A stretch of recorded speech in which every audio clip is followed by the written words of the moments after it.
Good morning, everyone.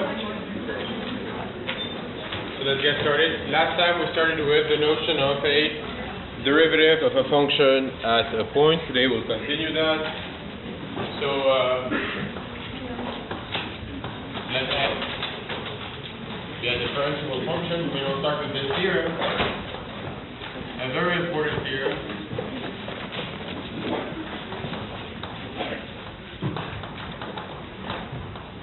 Let f be differentiable at a number A.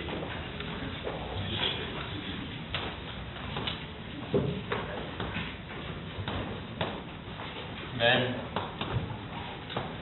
f is continuous at A. So basically, if I have a function that is differentiable at A, then it must be continuous at A, right? So if a function is not continuous at a point, then it's definitely not differentiable. In particular, yeah. Okay? Let's prove this. How to prove this? Very easy to prove. What do we need to show? We need to show that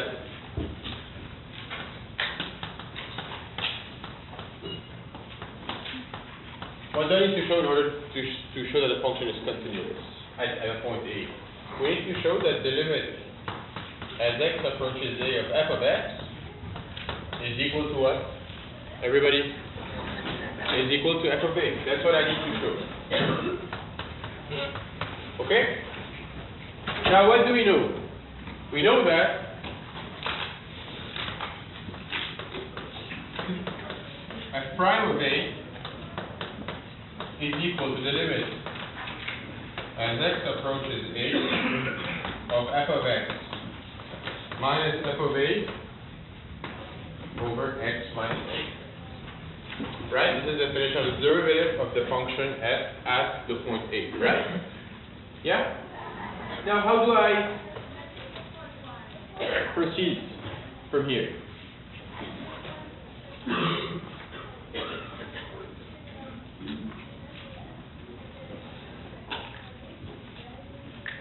What's to help? Okay, let us try to write f of x for all x different than A. I have an f of x. Maybe you can help me out here.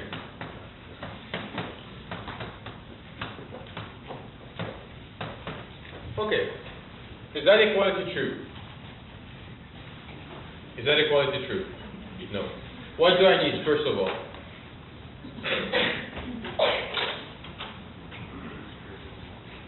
What do I need? I can multiply by x minus A. Right? Is that true or not? Is that equality true? Is that true? Is f of x equal to f of x minus A over x minus A times x minus A? Or I need something? What do I need? I need to add what? Yes? F of A, right? I need to add f of A. You agree? And that equality is true. You agree or not? Everybody, do you agree? Yes. Look at the right hand side. Cancel out the x minus A because for all x different than A, well, yeah. And then you get fx minus fa. And then when you add f of A, the f of A will cancel out. You guys see this? Okay, now let me take the limits of both sides.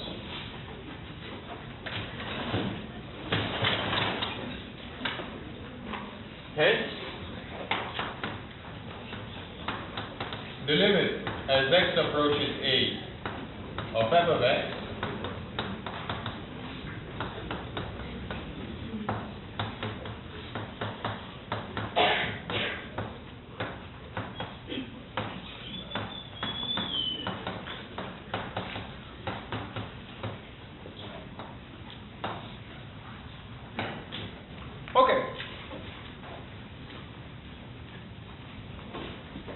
Now let's look at this. What is the limit of f of x minus f of A over x minus A? What is that limit? That's f prime of A. Do you agree? Everybody. What is the limit of x minus A as x approaches A? 0. What is the limit of f of a as x approaches a? It's a number, so it's f of a. Everybody agrees? So I can use really here the limit clause, because this is a finite limit, this is a finite limit, and this is a finite limit. So this is just f prime of a times a minus a plus f of a, which is f of a. So f is continuous at. Okay. Yes. How did you end up for like you got up there f of x equals that 14? How did you just multiply the right side by x minus a and add f of a without doing it to the other side? Expand the right side. Look at the right side. The right hand side, and cancel out the x minus 8. What do you get? You get f of x minus f of a. You agree? Okay? Then add f of a again. What do you get? F of x. Okay? Great. Yeah? Is this proof that we're going to need to be able to reproduce? Yeah. Why not? Do we need to know that? Yeah.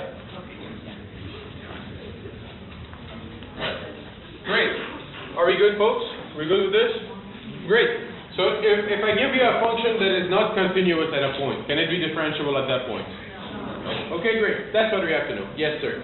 It's still kind of like, I guess that it can be something, but then why don't we go into the left side? Well, the left side, you just need to evaluate the limit of x approaches a, of f of x, right?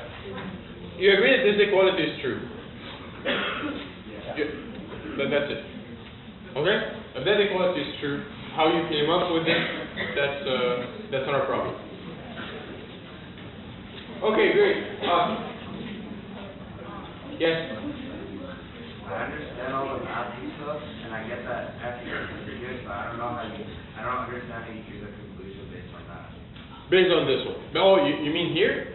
Like, I don't know how we got from that equals to here. F of a. Like, I don't get how that means it's continuous. Like, I understand how it's true, but You agree? yeah, I do. You agree with this statement? Yeah, I do. What is the definition of continuous? It means that the limit as x approaches a of f of x is f of a. By definition, it's continuous. Okay? Yeah. Yeah. So what would we get if it wasn't continuous? If it was, well, it cannot be differentiable without being continuous. So if you have a differentiable function at a, it must be continuous at a.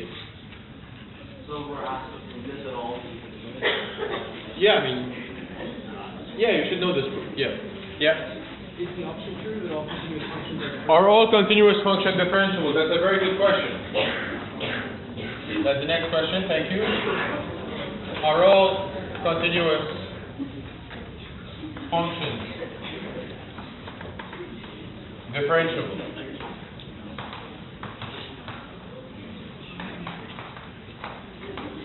And the answer is no. Consider f of x, which is the absolute value of x. Okay? Is f continuous? Yeah. I mean, you can see that clearly. This is the graph of x, right?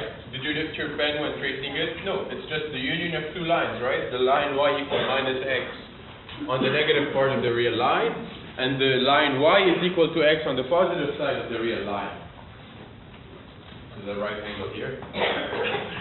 So, now, is f differentiable at 0? No, because we saw this last time, right? F is not differentiable.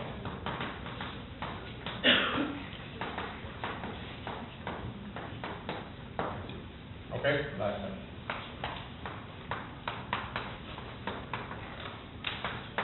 Okay, so not all continuous functions are differentiable.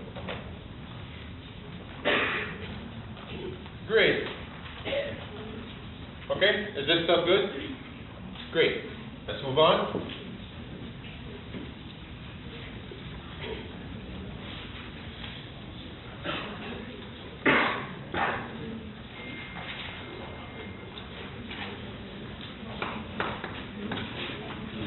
Derivative as a function.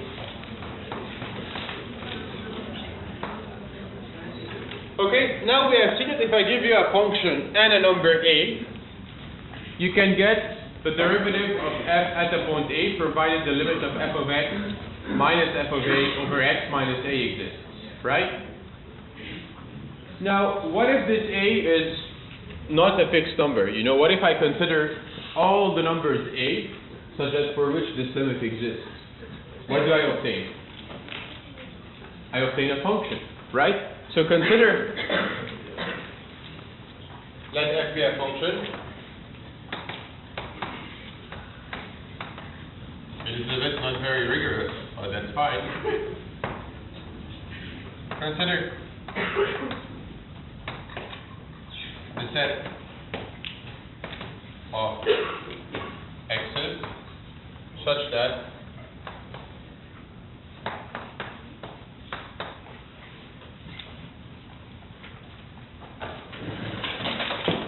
I'll use the second form here.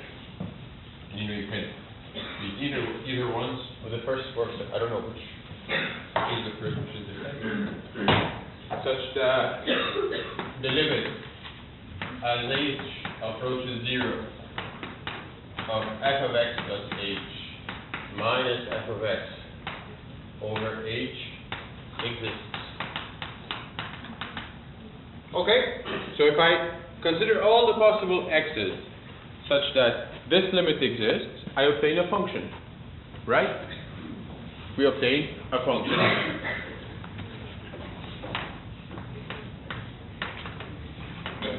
A function of x that sends x to what number?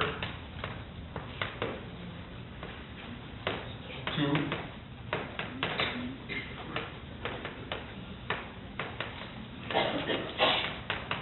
minus f of x over h. What is that? Provided this limit exists, what is that? What is that number here? What is that? How does it denote this? F prime of x. Do we see that? Everybody? Are we following? Yeah?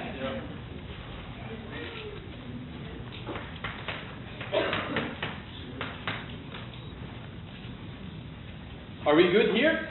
Everybody, are we good? Yeah? Okay.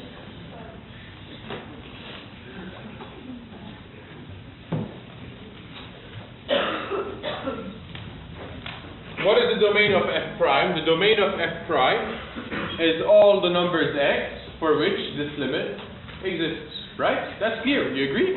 Yeah? Okay. Have you guys seen this before or not? Yeah? Have you seen this? How many of you have seen this before? Okay.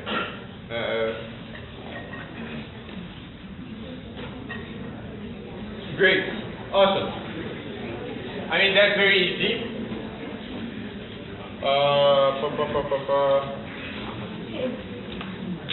Let f of x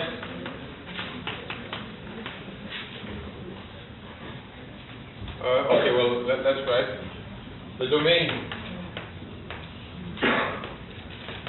of f prime is the set of x's such that f prime of x exists. Right? I mean, that's obvious, but let's write it down.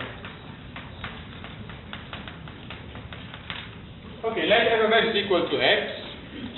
Show that, example. Find the domain of f prime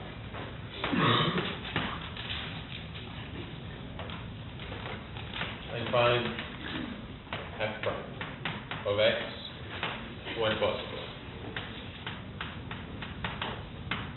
using the definition.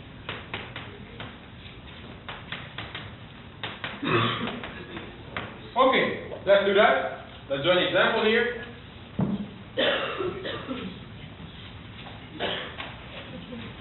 I gotta compute the limit as h approaches 0 of f of x plus h minus f of x over h. What is that equal to? Everybody? On top, what do I get? X plus h minus x. Very good. Over h, which is 1. Agree? Everybody agrees? Yeah. This limit is 1. Where is my f differentiable? What is the domain of my f prime? For which x does this x exist? Does this f prime exist? Exactly. So f prime is f is differentiable on R. So f prime has domain R.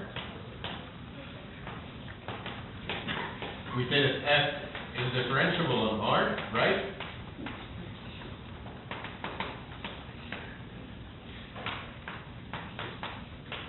And f prime of x is equal to 1 for all x in R. Sorry if you can't read here, but it says f prime of x is equal to 1 for all x in R. Awesome. Let's do one more.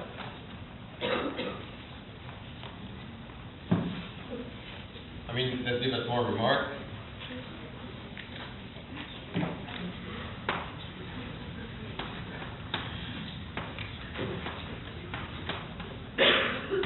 We say that f is differentiable on an open interval.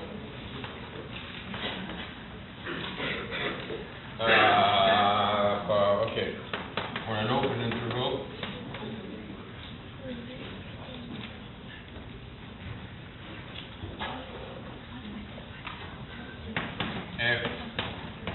F prime exists.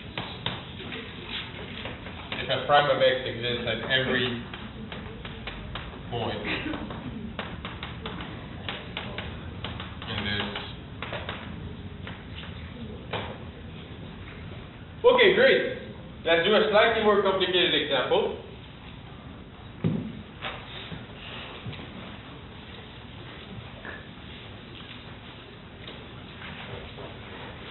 Should we do an easy one or not? Should we do one more easy one? No, that's good. Very good. Let's do a slightly more complicated example. I don't know, this is example number 2. This is example number 1.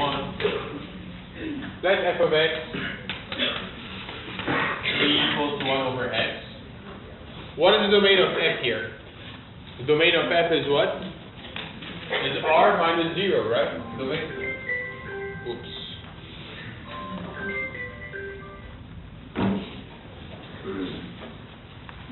What is the domain of f here? The domain of f. What is that? This is minus infinity. 0, union 0, infinity. Of course, the domain of f prime must be contained in the domain of f, right? You guys see that? Great. Let's do this. The limit as h approaches 0. Wait, this is just evaluating limits, right? It's not very hard.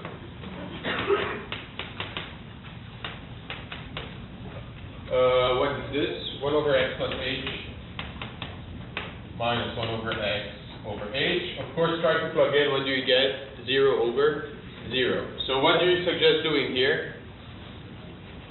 To clean up the numerator, let's clean up the numerator, right? The numerator itself is a difference of 2 fractions. So what can I do with the numerator? I can just, write down a common denominator. May I do it quickly? Yeah, may I do it quickly? Okay, so I multiply by x here, and I multiply by x plus h here. Over h. X minus x plus h, what do you get on top? Minus h, right? You see that? Should I write this, or can I just cancel out immediately? Can I just cancel out immediately, everybody? Yeah. Everybody? Yeah? So what do I get? I get limit. So the minus h will cancel out with the h here, and you're left with a minus 1, and then you're left with this. Agreed? What is this limit? Can I evaluate by substituting the value h equals 0? Let's look at this limit. As h approaches 0, what is this limit? minus 1 over x squared, right? You guys see this? Yeah. Yeah. Okay? For what value of x does f prime exist? Everybody? All real numbers except 0. The domain of f prime. So f prime of x is equal minus 1 over x squared for all x different than 0. Awesome. Are we good here? Let's do one more complicated example, and then you know.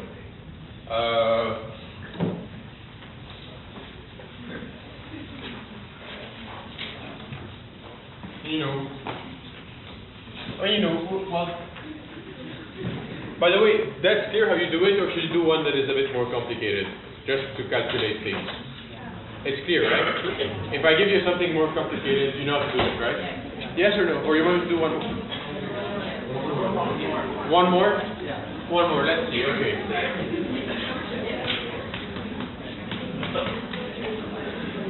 Okay, who wants to give me their favorite number? Yeah? 7, okay.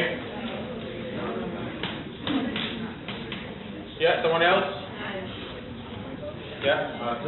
6. Okay, I'll pick the 1. Alright, someone else? Yeah? 2. Okay, the third example. Find the prime of x and its domain using the definition. Okay, I mean there are many ways to proceed here, but I mean I'll just do it the way that most of you would think of. Okay, there are many ways to proceed. Okay, I mean there is one easy way, but let's not do it because many of you may not think of it like that or something like that. But let's do it. Great. And it's gonna get ugly, but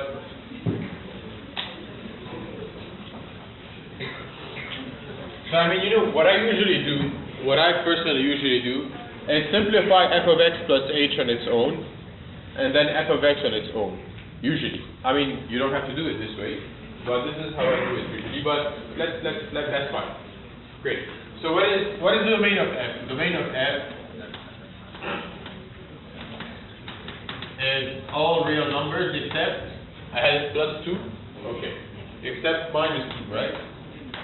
Union minus 2 infinity. What is the limit as h approaches 0 of f of x plus h minus f of x over h? It's gonna get really bad, huh? Let's see, so 7x plus 6, everyone. 7x plus h plus 6 over what? Over x plus h plus 2 minus 7x plus 6 over x plus 2 over h. Of course, when you plug in h is equal to 0, what do you get? What form do you get? 0 over 0, right? Obviously. Of course, x needs to be different than minus 2 here, right? I mean, you know, it's clear. Let's do, okay, great. 7x. Okay, what do you suggest doing? What do we need to do? We need to clean up the numerator. Let's clean up the numerator. The numerator itself is a fraction of is a difference of 2 fractions. How do I clean this up? I get a common denominator. Let's do this.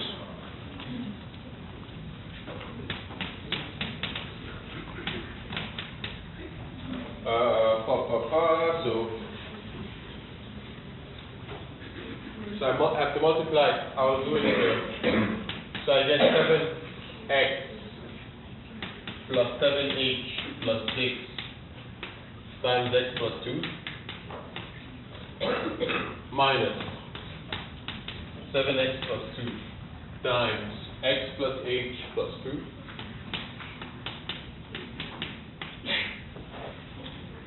That's good so far? 7x plus 6, sorry. Is that what you wanted to say? Yeah. 7x plus 6 over x plus 2 times x plus h plus 2 over h. Okay? Now okay, great. Are we good so far? Okay, let's expand here.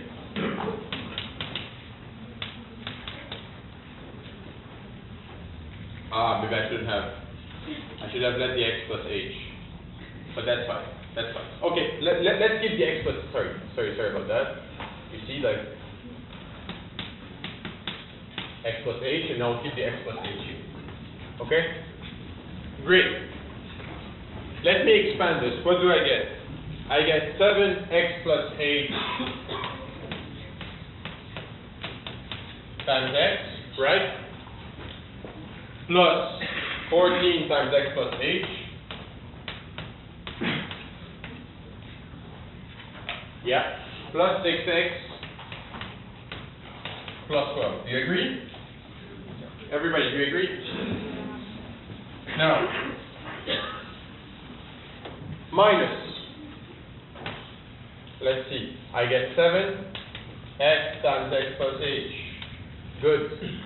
Plus 14x. Oh, wait a minute. There are things canceling out. You see things canceling out. 7x times x plus h, this one will cancel out. The 14x coming from here will cancel out with this one. And plus, so plus 14x plus 6x times x plus h.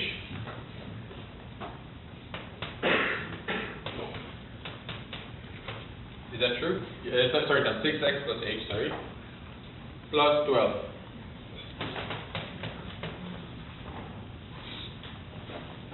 Divided, let me do it quickly here. I'll just bring this thing on the bottom, right? I get h times x plus 2 times x plus h plus 2. Let's see that. Great.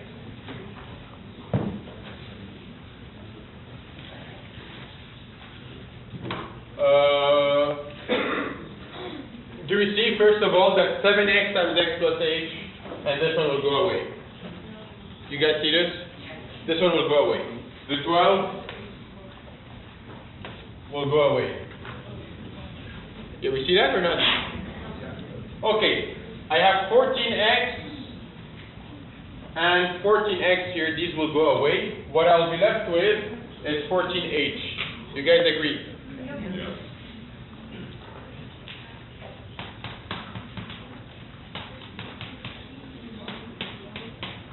14h. Great. And the 6x will go away. What I'll be left with is minus 6h, right? Did I mess something up? Yeah. Where did I mess it up? 6x plus h. Where's that? Here? That's fine. I think, is it? I don't know. Let's double check. What did I have? 7x. What, 7x plus 2? What is it? 7x plus 6? No, that's fine. That's fine. That's fine. Yeah, that's fine. Over h times x plus 2, x plus h plus 2. Oops. What do I get here? 8h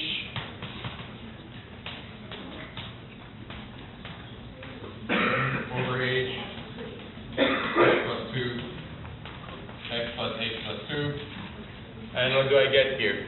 The h goes away. And what do I get? I can cancel the h away out. And I get 8 over. Okay? Great. I mean, there is one faster way of doing it. It's much faster, but you have to think a bit more. Maybe I can give it out to you. I mean, it's going to be easy. You have 7x, I don't know if you have seen that, but you have 7x plus 2 over 7x plus 6 over x plus 2, right? Try to write this as 7, so it's 7x plus 14, right? minus 8. Have you seen this way before? Yeah, basically you're doing the long division of 7x plus 6 over x plus 2. So you get it. Let me do it quickly. Try to write it at 7. You have 14 minus 8 over x. If you do it this way, it's going to be way faster and way easier. Okay? Great. I mean, we can do this later. So where does f prime exist? Where does f prime exist? Everybody? It's all, guys, f prime, where does it exist? All real numbers except? Are we good? Everybody here, are we good? Okay. Any questions on this?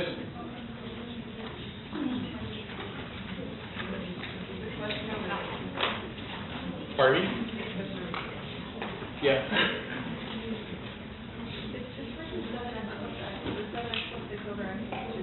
Yeah. That equals to 7 minus 8 over x plus 2.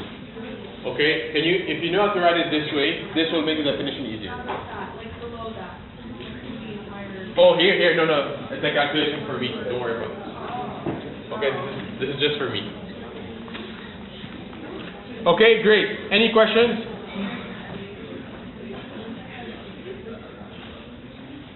No questions? Great. Let's move on to more derivatives. What are nice functions that we have seen? Sine and cosine, for example. What is the derivative of sine? Well, I mean, you know, let's try to figure it out, right? So what if f of x is sine x?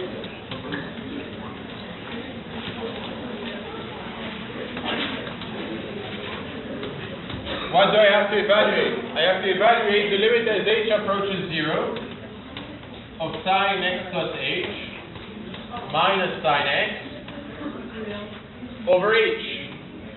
We agree? Okay. Now, how do I evaluate this limit?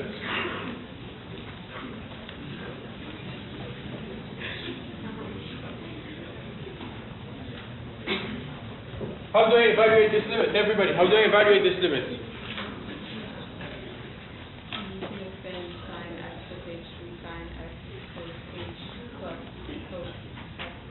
Exactly. So here really you're stuck, right? If you're stuck, it's strict formula to the rescues, right? It's the sine of x plus h. What is the sine of x plus h? These are the formulas that we should know. It's sine x cos h plus what?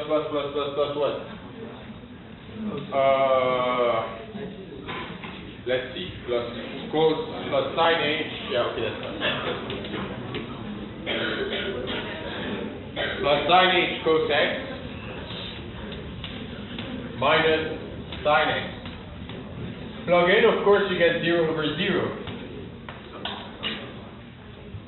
Now,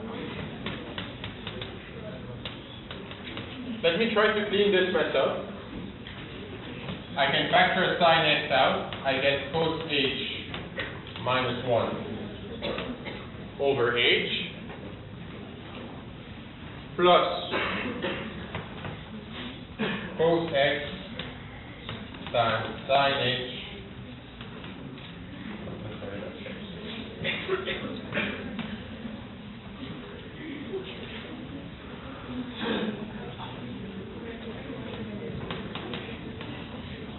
Okay?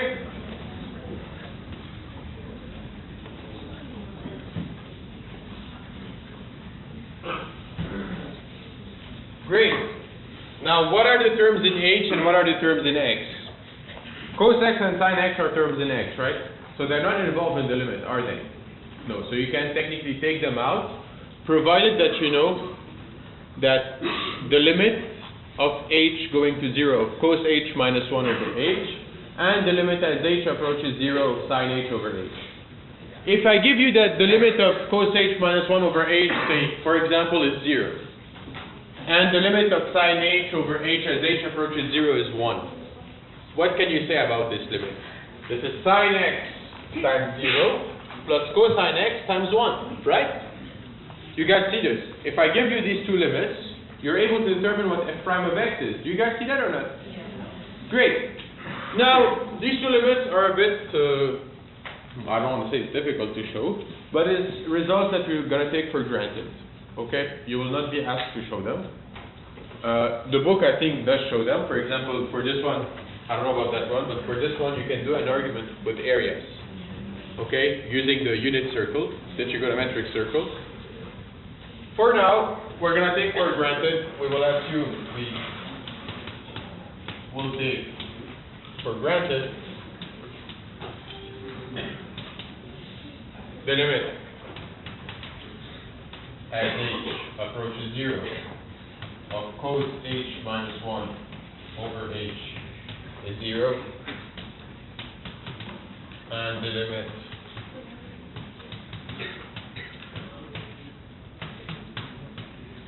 okay?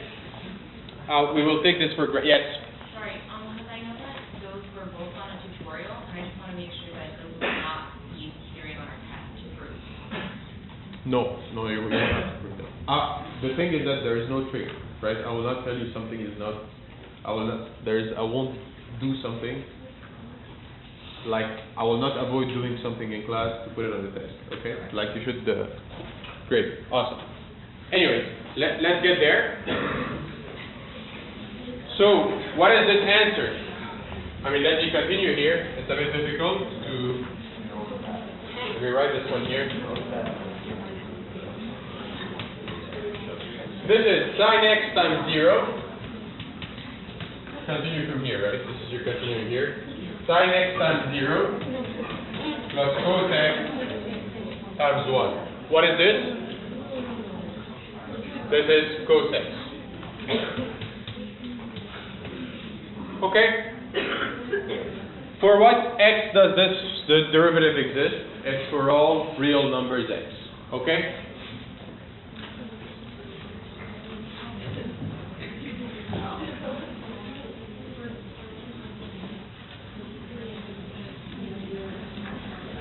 So f of x is equal to sine x is differentiable on R, right? It's differentiable everywhere. And f prime of x is equal to cos x for all x. Okay, I'll leave this to you as an exercise. Yes? Can we just, on the exam, we just say this f prime of sine x Yes, is... exactly. Unless I ask you to derive it. Okay? Yes, perfect. Okay. I mean, we'll see. Let's not worry about the exams right now. The exam is in like 1 month, something like that. So let's not worry about this right now. Okay? Great.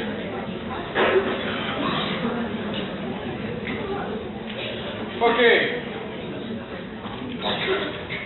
Great. Now, similarly, if g of x is cos x,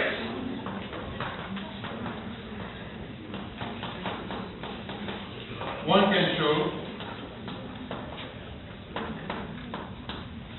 that g prime of x is equal to minus sine x using the same ideas.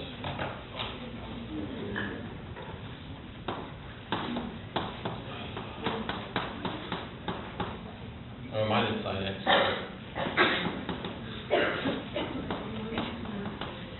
Using the same method. Okay, great. Now let us exercise a bit, this cos h minus 1, this sine x over x stuff, and do some problems on it.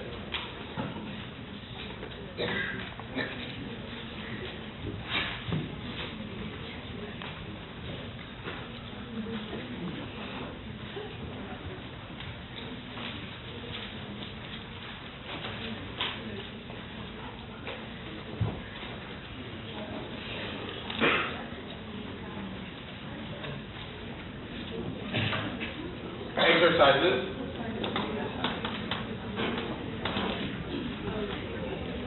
Fine, everybody.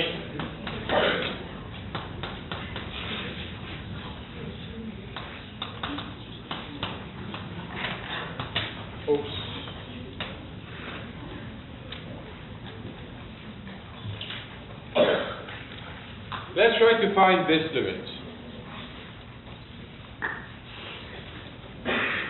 Again, what do we know?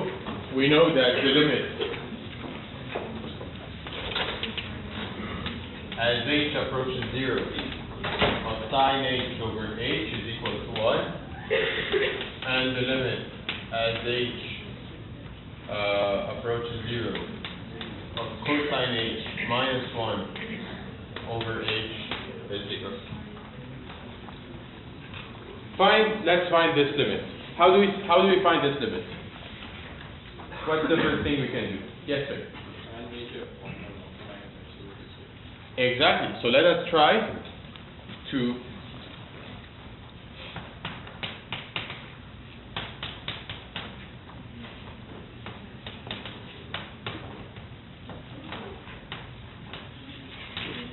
do that. Did I violate any rule of mathematics here? Not really, right? Great. Now, how do I deal with this? Yep.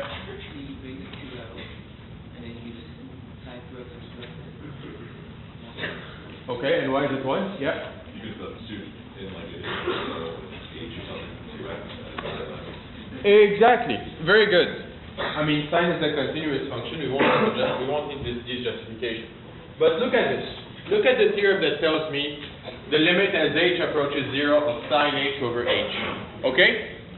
Suppose that I have, instead of h, I have delta, for example. Sine delta over delta. If delta is approaching 0, what is this limit? 1, right? If I have a y, then it's approaching 0. Sine y over y goes to what? 1. You agree? Now,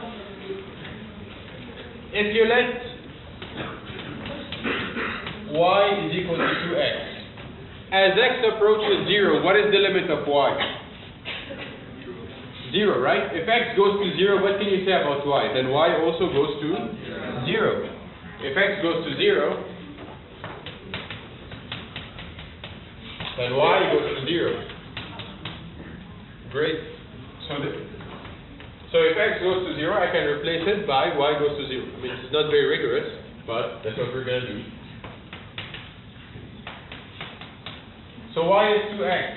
I have sine y over y, right? And I have a 2. What is this limit? Do you agree or not? Are we good?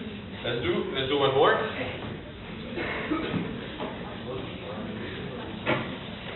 Let's just write it here.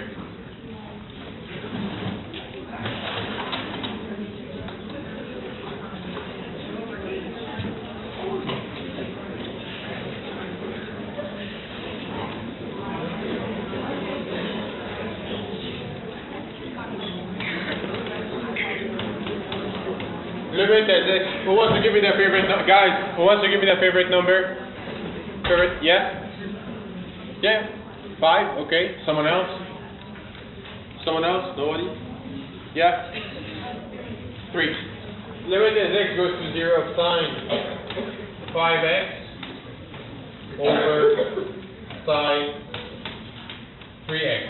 First of all, I try to plug in. What do I get? 0 over 0. So I must do something, right?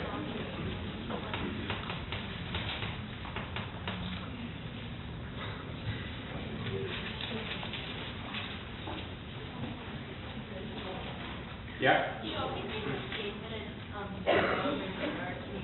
No, you can just, but just always start by plugging in. Okay? It's better to write it down. Later on, you'll use that theorem where you need to state it every time. So it's better from now to have this habit. Okay? Great. What do? I need to use this stuff that I learned over there. Right? Sine h over h as h approaches 0 goes to 1. Now, if x approaches 0, where is 5x going? 5x is going to 0. Great. If x is approaching 0, where is 3x going? That's good, right? It's a good sign. Now, what do I get? 0 over 0, sure, but how do I proceed? What can I divide by on top to use this beautiful result up there? I could divide by the argument inside the side. So I have sine 5x over 5x. Great. Is that correct? I mean, I can write it 3x here. Sine 3x over, everybody? 3x. Great. Is this correct? Is my equality correct here, or I need something?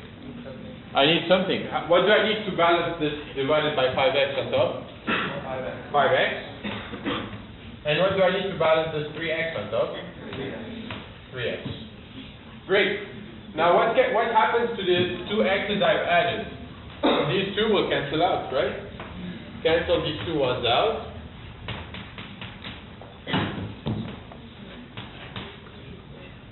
Five over 3 sine 5x over 5x over sine 3x over 3x.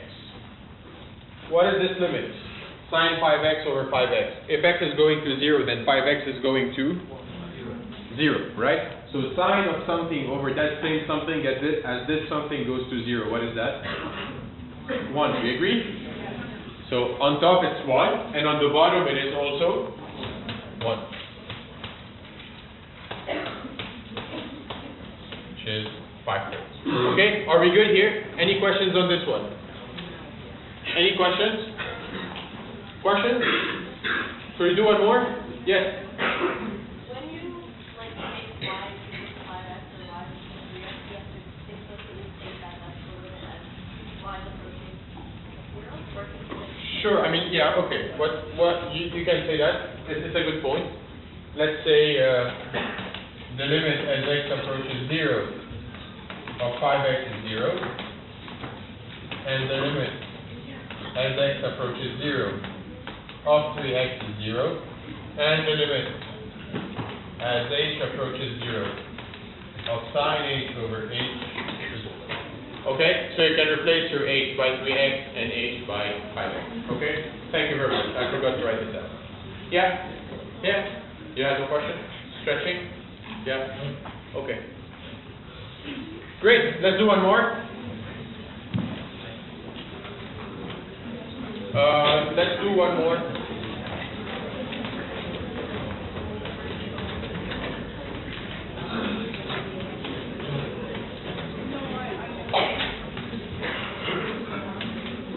Let's look at this one. The limit of, as x approaches 1, of sine of x minus 1 divided by x squared plus x minus 2. What is that? That's an indeterminate form. When I plug in, what do I get? 0 over 0. What can I do here? What can I do with the bottom? I can. Let's factor the bottom.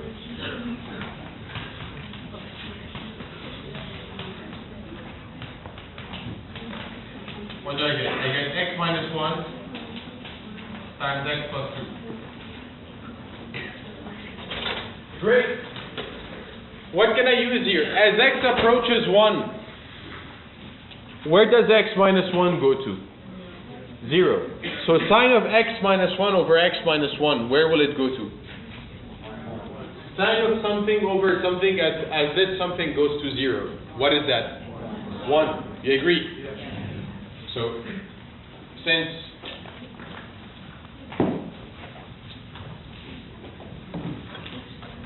this is equal to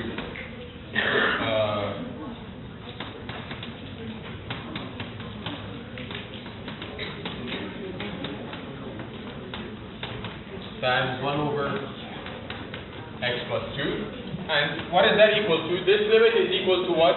To 1, and this limit is equal to 1 over 3, right? It's 1 times 1 over 3.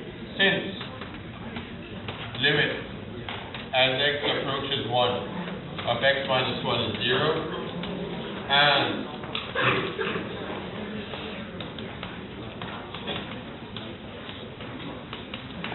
okay? Are we good here? Do we need one more example, or that's fine? That's fine? Great. Awesome. See you, everybody.